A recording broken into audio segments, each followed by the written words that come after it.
So good to have you join us today. Hello and welcome to Business Daily. I'm Lee Ji-yoon in Seoul. We have plenty on our plate today, so let's get started with a look at today's highlights. We're going to see the creation of a massive fund to help state-run banks cope with the ongoing corporate restructuring drive in the shipping and shipbuilding industries. Amid falling exports, the Korean government is stepping up efforts to help small and medium-sized companies break into the global market. These stories and more coming right up. Korea has laid out more details on the ongoing corporate restructuring drive today. More specifically, they included how the government will support state-run banks that will likely be saddled with soaring levels of debt in the process.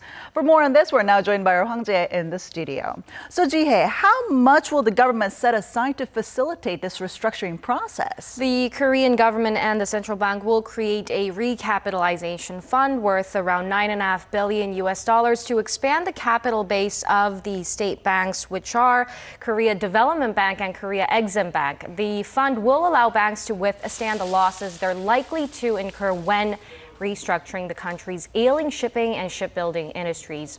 The government is planning to launch the fund next month and operate it through the end of next year. Let's take a listen to the finance minister.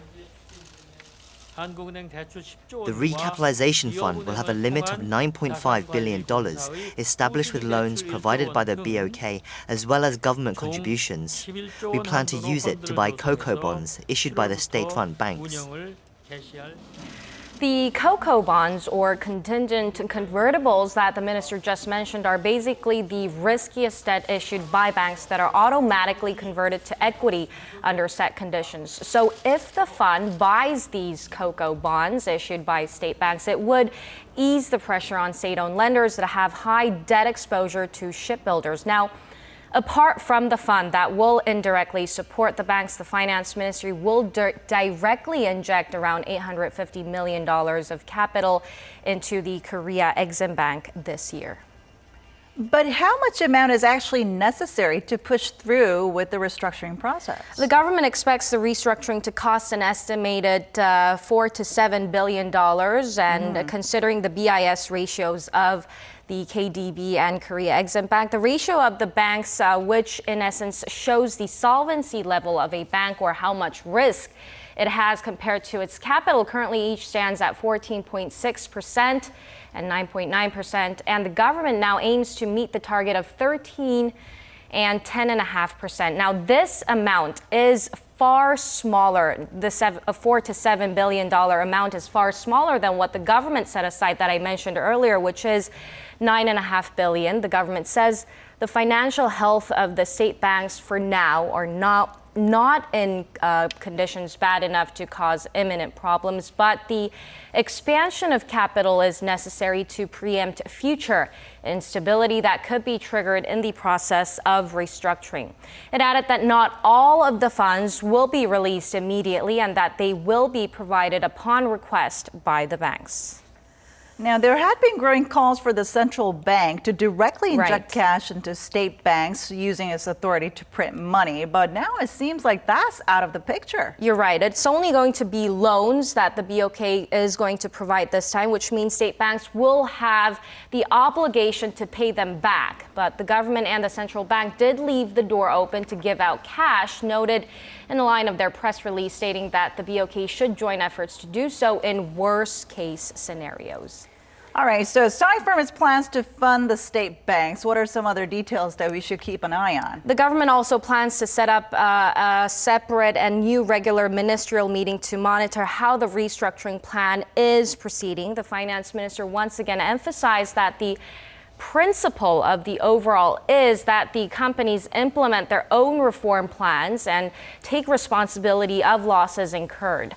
Korea's top three shipbuilders, Hyundai Heavy Industries, Daewoo Shipbuilding, and Marine Engineering, and Samsung Heavy Industries have all come up with plans to downsize by selling off properties and laying off workers.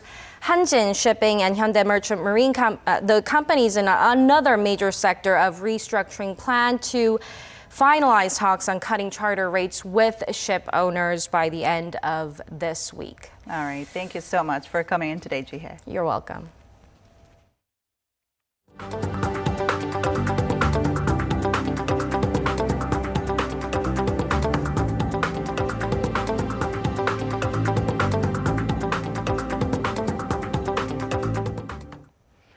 The World Bank has cut its global growth outlook for this year, citing low commodity prices and weak demand in advanced economies. It said the world economy will expand to 2.4% this year, down from 2.9% estimated in January. According to the World Bank's latest Global Economic Prospects report, commodity exporting emerging markets have struggled to adapt to lower prices for oil, metals, and other raw materials, accounting for 40% of the downward revision. Commodity importing emerging market countries are faring better, but the World Bank pointed out that the benefits of lower energy and other goods have been slow to materialize. The World Bank's downgrade follows a similar move by the International Monetary Fund, which cut its expectations 2 months ago. U.S. oil prices have rebounded to the $50 mark after hitting 13-year lows earlier this year. The question now is whether this trend will stick. Our Oh Soo-young has the details. For the first time in 11 months, the price of US benchmark crude has topped $50 a barrel. On Tuesday, West Texas Intermediate for July delivery finished trading at $50.36 a barrel, up 67 cents or 1.4% from the previous day. This marks a 90% rise in trading price since January, when it sank to a 13-year low. The gains come ahead of a weekly stockpile report by the US Energy Information Administration that's expected to show that inventories of US crude declined for 3 weeks in a row. Production in the US is estimated to be 8% lower than last year's high.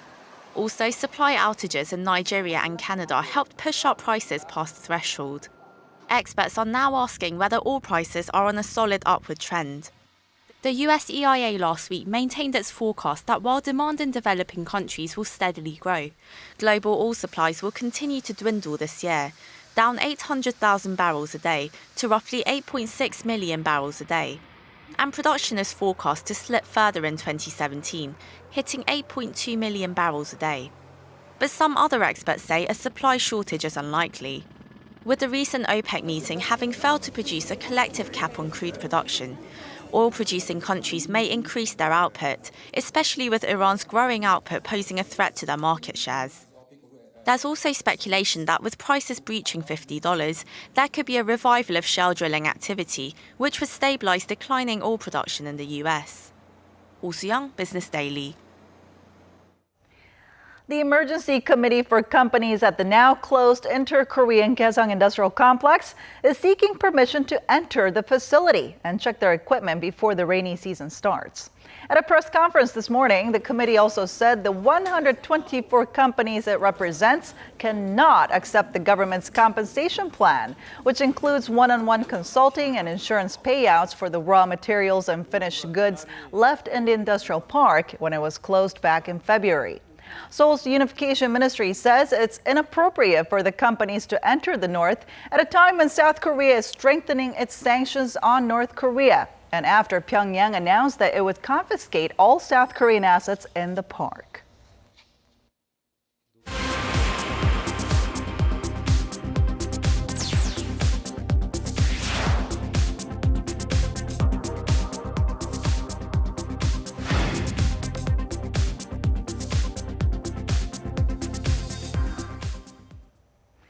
As Korea's exports struggle to get back into the black, the government has been keeping an eye on supporting small and medium-sized businesses to help strengthen the country's growth potential. Our Eunice Kim has more. It may resemble a magic lamp, but it's an air purifier with a patented washable filter. Observing that it's impossible to cover a large space with just one air purifier, this SME, AirTech, is pushing out one designed for smaller spaces that's also easy to move around. And it has recently inked a 500 million won deal to export its air washers to Japan. We developed a washable filter to add value to a market packed with high-end foreign air purifiers that require expensive filters.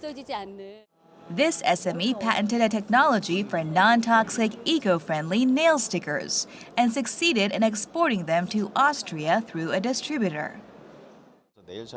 Austrians seek out easy alternatives to traveling to an expensive nail shop and especially place importance on the environment, so we decided to import them.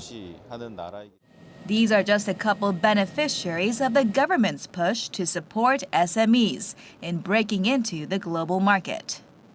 Last week, the Trade Ministry hosted a convention in Seoul that brought small companies face-to-face with hundreds of buyers from 43 countries. The event also offered on-site consulting on topics ranging from export financing to overseas marketing. 1 out of 5 participating vendors are said to have achieved tangible results. Currently, some 30% of SMEs export their products abroad. We want to expand that beyond 40% and create 5,000 new exporting companies. The Trade Ministry says it plans to only grow its support of Korea's SMEs. Back in March, the Bank of Korea announced low-interest loans of more than $7 billion to help boost the ingenuity of small and medium-sized enterprises, in hopes that, in them, the country would discover a new engine in global competitiveness. Eunice Kim, Business Daily. One of the first things to go when people's incomes drop is spending on education. There's been a growing gap in the amount families can dedicate to their children's studies. And experts say this disparity might have greater consequences down the line. Our Lee Joo-young tells us more. Education is sliding down the list of spending priorities for low-income households in the country. According to Statistics Korea, the average spending on education of the nation's top quintile, or 20% in income, was roughly $560 per month in the first quarter of this year, which is 8 times higher than the amount spent by the bottom 20%. The richest quintile spent as much as 8.5 times more than the lowest 20% in the second quarter of 2014. That figure declined slightly last year, but widened again in the first 3 months of this year. This comes as those in the highest income bracket increased their spending on education by about 4%, while households in the poorest group cut back by around 12%. Experts say poor households are more inclined to scale down on education expenditure as there are no immediate monetary returns. The statistics agency says out of 6 categories in household expenses, education had the greatest gap by far at 8-fold, followed by leisure and transportation. If you gradually reduce spending on children's education, it may affect their future wages and employment prospects, and this could in the long run increase inequality. At this, the Ministry of Education said it has secured a budget of over $13 million to strengthen support for children in low-income households, as the increasing gap in education spending further aggravates stagnation in society and a freeze in class mobility.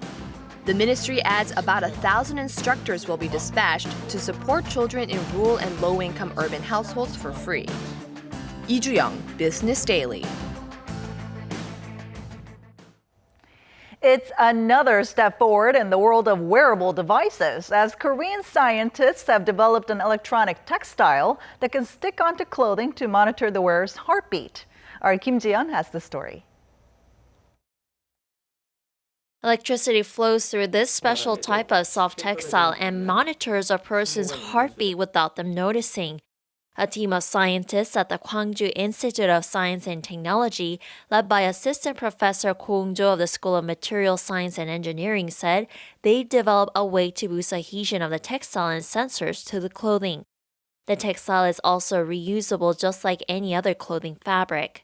The condition of the electronic textile stay the same when placed underwater for 20 minutes, mixed with detergents even after being washed for half an hour, with the textile being pushed and pulled 10,000 times. The research team says the quality of their textile could greatly boost its application in wearable devices that users are able to easily take on and off every day. The team's research was published in the internationally renowned Nature Communications academic journal earlier this month. Kim Ji-yeon, Business Daily.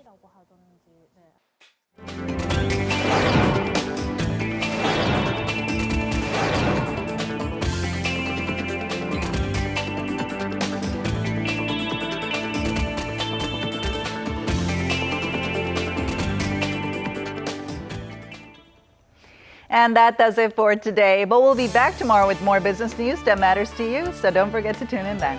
Thanks for watching, and goodbye.